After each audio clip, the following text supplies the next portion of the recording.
Alabado y glorificado sea el nombre del Señor. Bendecimos a Dios hoy, mañana y siempre. Dios le bendiga ricamente, amado hermano.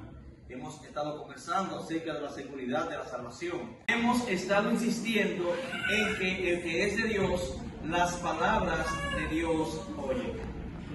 Basado en el Evangelio según San Juan, capítulo 8, versículo 47, donde la palabra del Señor nos dice textualmente de la siguiente manera. San Juan 8, 47. El que es de Dios, las palabras de Dios oye. Por esto no las oís vosotros, porque no soy de Dios. Hemos estado insistiendo en que el que es de Dios, la palabra de Dios oye. Hemos observado que el Señor nos guarda sin caída. En Judas capítulo 1, versículo 24, la palabra nos dice: y aquel que es poderoso para guardaros sin caída y presentaros sin mancha delante de su gloria con gran alegría. En 2 Timoteo capítulo 1, versículo 12 leemos, se nos declara: por lo cual asimismo padezco esto, pero no me avergüenzo, porque yo sé a quién he creído y estoy seguro que es poderoso para guardar mi depósito para aquel día. Estamos seguros en Cristo Jesús. En Juan capítulo 17, versículo 12, en Juan 17, 12, el Señor nos resalta lo siguiente: cuando estaba con ellos en el mundo, yo les guardaba.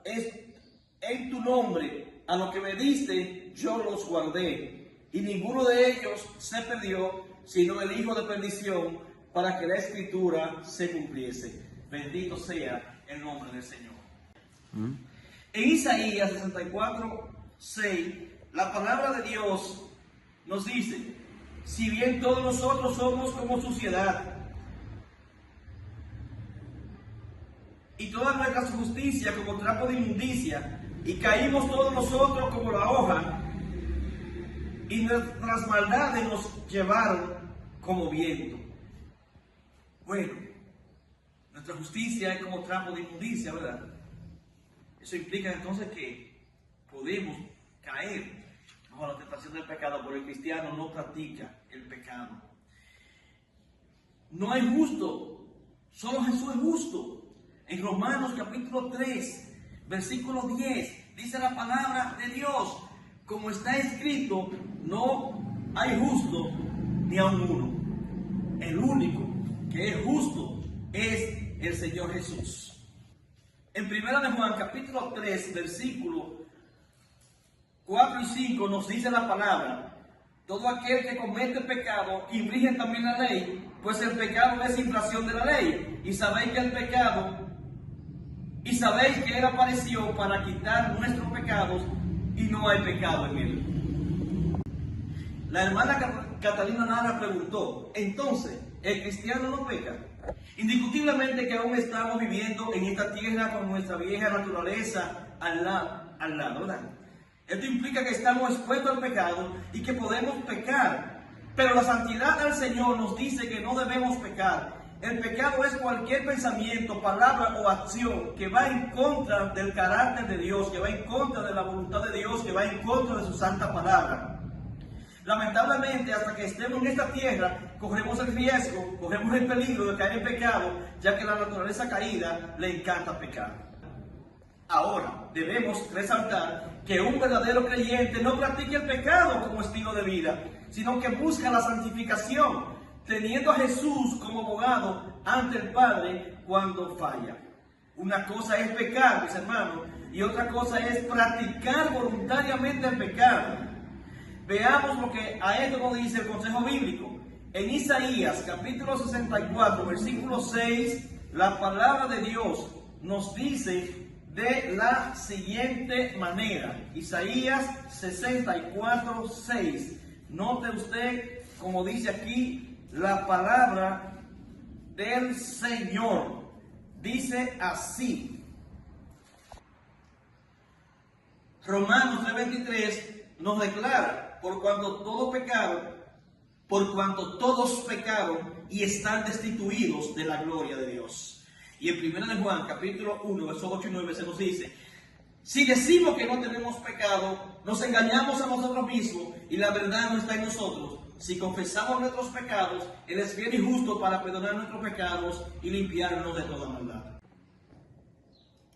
Entonces, si todos pecamos, ¿cuál es la diferencia?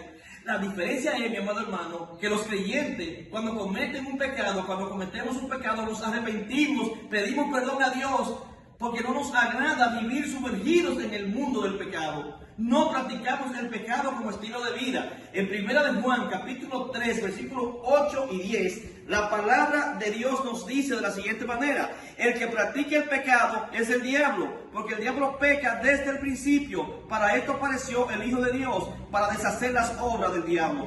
Todo aquel que es nacido de Dios no practica el pecado, porque la simiente de Dios permanece en él y no puede pecar porque es nacido de Dios.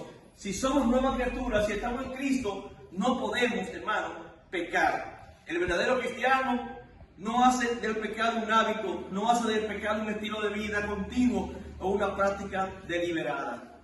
Veamos nuevamente el consejo bíblico. Romanos, capítulo 6, versículo 6, dice la palabra: sabiendo esto, que nuestro viejo hombre fue crucificado juntamente con él para que el cuerpo del pecado sea destruido, a fin de que no sirvamos más al pecado. En el mismo Romanos, capítulo 8, versículos 5 y 6, se nos dice: porque los que son de la carne piensan en las cosas de la carne, pero los que son del Espíritu en las cosas del Espíritu. Porque el ocuparse de la carne es muerte, pero el ocuparse del Espíritu es vida y paz. En Gálatas capítulo 5, versículos 16 y 17, la palabra de Dios nos dice: digo pues, andad en el Espíritu y no satisfagáis los deseos de la carne, porque el deseo de la carne es contra el Espíritu y el del Espíritu es contra la carne, y estos se oponen entre sí para que no hagáis lo que queráis. En Efesios capítulo 4, versículo 30, la palabra nos dice: y no contristéis al Espíritu Santo de Dios, con el cual fuiste sellado para el día de la redención. Amado hermano, como creyentes en Cristo Jesús debemos procurar no entristecer al Espíritu Santo de Dios con nuestras acciones. Sí. El creyente confiesa a Dios sus pecados. El creyente confiesa permanentemente a Dios cada vez que peca, porque no quiere perder su alma. En Proverbios capítulo 28, versículos 13 y 14, Proverbios capítulo 28, versículos 13 y 14, leemos lo siguiente: el que encubre sus pecados no prosperará, mas el que lo confiesa y se aparta alcanzará misericordia. Bienaventurado el hombre que siempre teme a Dios, mas el que endurece su corazón caerá en el mal. Amado hermano, si tú quieres una vida espiritual florecida, entonces no esconda tus pecados del Señor. Pídele perdón a Dios cada vez que tú le ofendas. Recuerda, nosotros no estamos para vivir practicando el pecado, sino para vivir en santidad, que es lo que agrada al Señor. Que Dios te continúe bendiciendo grande y ricamente. Amén y amén.